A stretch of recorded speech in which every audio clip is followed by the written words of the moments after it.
Hello students. So now that we understand a little bit more about both the sexual life cycle and just kind of the arrangement of chromosomes within human cells, now we're ready to zoom in on this process called meiosis. Now I want to remind you, meiosis, I'll pull up our little sheet here, meiosis is this process that takes diploid cells and splits them into haploid cells, specifically sperm in males, eggs in females. And so now what we're going to do is look at the process of how this actually takes place. And if you look at it superficially, it looks a lot like mitosis. And so again, keep in mind, mitosis purpose is to create genetically identical daughter cells. Meiosis, the purpose is to cut that chromosome number in half so that we can make gametes that can come back together again. So very different processes. So how does it work? Well, meiosis, just like mitosis, begins with interphase. And here's this table, and just like mitosis, interphase makes up the majority of the cell cycle. It's divided into G1, S, and G2 phases. And during that S phase, remember DNA synthesis phase, the chromosomes replicate, resulting in sister chromatids. And so you can see here we have two chromosomes here, and they're going to replicate, and now we have two sister chromatids. That said, keep in mind that the DNA is stored as chromatin, so we wouldn't see these nice coiled up chromosomes in the cell just yet. So it copies, but it's still in this kind of tangly mess of chromatin. Okay, so let's just pause for a moment and go to camera 2 and talk about what that looks like with a little model here. So here we have our cell again that we kind of used our candy bar analogy for before. 2n is equal to 6, meaning there's 6 total chromosomes, 1, 2, 3, 4, 5, 6. And just like in humans, they're arranged in homologous pairs. We have 2 copies of the Skittle alleles, 2 copies of the Milky Way, 2 copies of the dove. So there's sort of 3 types of chromosomes, chromosome 1, 2, and 3, but then there's 2 copies of each of those. So in interphase, specifically the S phase of interphase, the DNA is replicated. So what I'm going to do to represent this, it really helped the economy in terms of selling candy bars for this little model. What happens is they replicate. Now just like in mitosis, at this point, we haven't really discussed how this is done by the cell. We're just kind of saying it's magic, but we will in our next unit talk about how it's done. But basically, what we now have are 2 identical copies of each chromosome, which we call sister chromatids. So, sister chromatids, homologous chromosomes. Got it? We would still say at this point 2n is equal to 6. So meiosis, unlike mitosis, is divided into 2 sections. There's meiosis 1 and meiosis 2. The purpose of meiosis 1 is to separate homologous chromosomes. Okay? Now, we are going to begin with prophase 1, and just like in mitosis, think prophase prepare.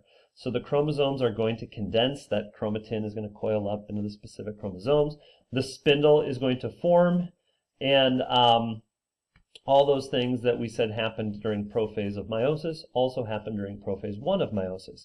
However, there's a couple additional things that only happen in prophase 1 of meiosis. The first of these is something called synapsis occurs, meaning the homologous chromosomes pair up. Okay? And when they pair up, a process called crossing over occurs. Crossing over is where little bits of DNA are actually exchanged along the length of the chromosome. This does not happen in mitosis at all. So this picture kind of shows we start with a blue chromosome and a red, and then after crossing over, there's a little bit of red on this one and a little bit of blue on this one. Now this is a little misleading because it suggests that this only happens like in one little segment of the chromosome. In reality, this is happening all along the length of this thing. And so really, both of these chromosomes should be this kind of stripy mix of red and blue by the time of this process. But that makes it look too complicated. So pretty much every textbook figure on Earth represents it like that. So crossing over occurs, and note that this again happens randomly along the entire length of the chromosome. So here's just another picture, homologous chromosomes pairing up. They kind of snuggle up, trade regions, and we get this kind of mixing of information. Okay. Note that at this point, the sister chromatids are no longer identical, but don't think about that too much because that's going to make your brain hurt, but it's true. So they're not quite identical after this crossing over, but that's okay. So to represent this, I'm going to first of all pause. I'm going to pause and I'm going to go back to camera 2. So to represent Prophase 1, what we're going to do is we are going to just arrange or connect the homologous pairs. So basically, the Skittles bars, they will kind of line up together. The Milky Way bars will line up together.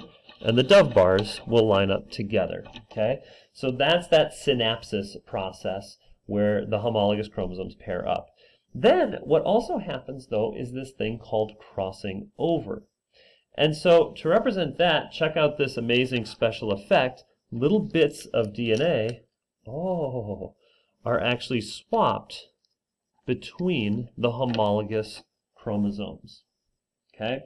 So now what was a B+ gene on this is now located on this. So this chromosome is slightly different than it was before because it traded information with that other one. Now in reality, this process would happen all along the length of the Skittles. It would also happen all along the length of the Milky Way and Dove bars, but that's a lot of, you get the point with just the one. Okay, back to camera 1. So here's just one more way to represent this. Imagine that this was, let's just say it's your father. And your father has 2 copies of this chromosome, and this is a big A, this is big Y, this is little a, this is little y. He inherited this one from your grandfather or his father. He inherited this one from your grandmother or his mother. During crossing over, here's what's going to happen. These homologous chromosomes are going to cross over. So we represent that just kind of making a little X like that and like that. And so essentially what that means is this chromosome that starts kind of big A, and then because of crossing over, continues down and picks up with little y. And so this new chromosome that's formed from the result of crossing over would look like this. And likewise, the opposite partner would also do the same thing. So it starts here, crosses over, and goes like that. And so then this one would start like this, and then end like that. And so just like what I did with the Skittles, all I really did here was I traded little bits of DNA. But what you can see here now is, again, these were the original chromosomes that your father had inside of him. But then when producing sperm cells, crossing over took place.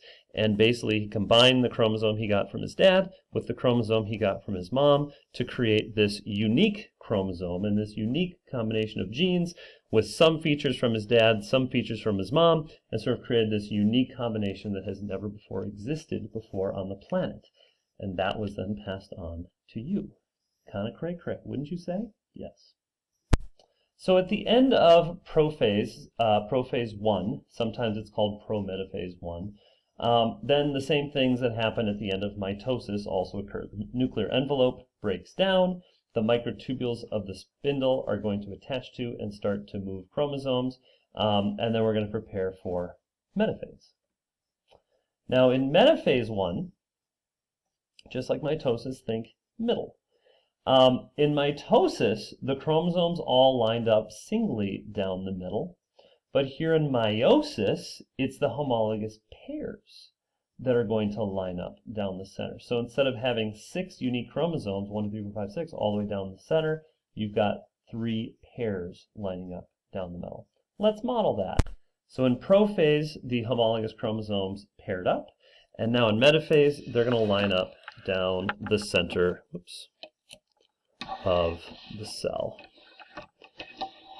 like that. Okay, so lined up down the center. I can't zoom my camera any further than this, apparently. I suppose I could stack on a book. I could have done that. Too late now. Anaphase 1 is next. Think anaphase apart. And in this case, those homologous pairs are going to be pulled by the spindle to opposite ends of the cell. Again, in mitosis, recall it was the sister chromatids that were pulled apart. Here it's the homologous chromosomes that were pulled apart. And to model that, all we need to do is take our homologous pairs and move them to opposite ends of the cell.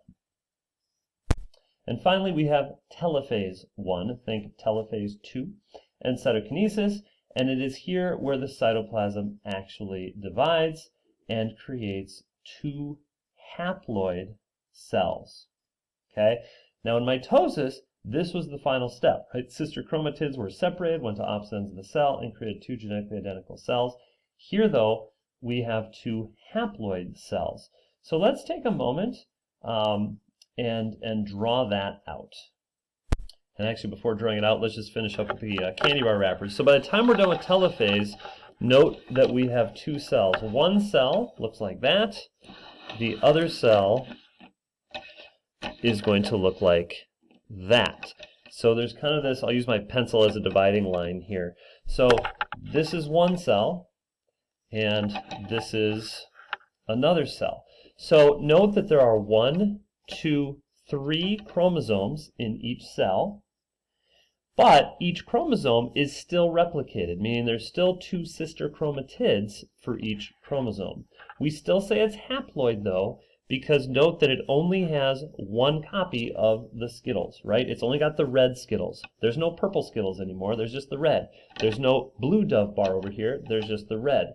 So it only has half the number of genes that we started. So we would call it haploid as of this moment.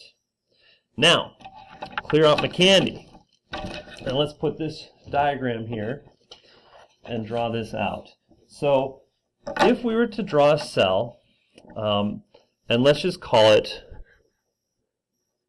2n is equal to 3. So we're going to represent this with 3 different chromosomes. And let's suppose at the end of prophase 1, remember, the chromosomes are arranged as pairs. So I'm going to make a big, a medium, and a small set of chromosomes. And so again, since we're in prophase 1, the homologous pairs have already formed, like that. So there's 2 copies of the big, 2 copies of the medium, 2 copies of the small. One was inherited from dad, one was inherited from mom, and again, the red and the blue are not identical but have the same type of information. In metaphase 1, these are going to line up down the center of the cell. And actually, before I do that, let's just kind of label these. Let's just say that the big blue has a big A and the red has a little a. Medium blue has big B, medium red has little b, and then big C for little blue and little c for little red. And so now let's line these up. So in metaphase 1, they're going to line up down the center. I'm going to do it horizontally. So I'll put the big, I'm going to put the medium, and I'm going to put the small, and I'm trying to draw sideways, which isn't going very well. And so you can kind of see the spindle would be pulling these things in this direction, like that. Okay? Now note that these chromosomes are lining up randomly. And so I'm going to again label my blues with the capital letters, big A, big B, big C. My reds had the small letters, like that. Okay? So now at the end of telophase 1, look what's happened. My big red A has gone over here. My medium red is here, and my small red is up here. And my medium blue is up here, but my big blue and small blue are there. Do we see that? So big red, medium blue, little red went up here. Big blue, medium red, little blue went down there. And so by the time we're done, again, my blues are the capitals. So big A, little a, big B, little b, big C, little c. You can see why these are haploid. We only have the big A here, and we only have the little a here, even though there's 2 identical copies. We will pick this up in the next screencast.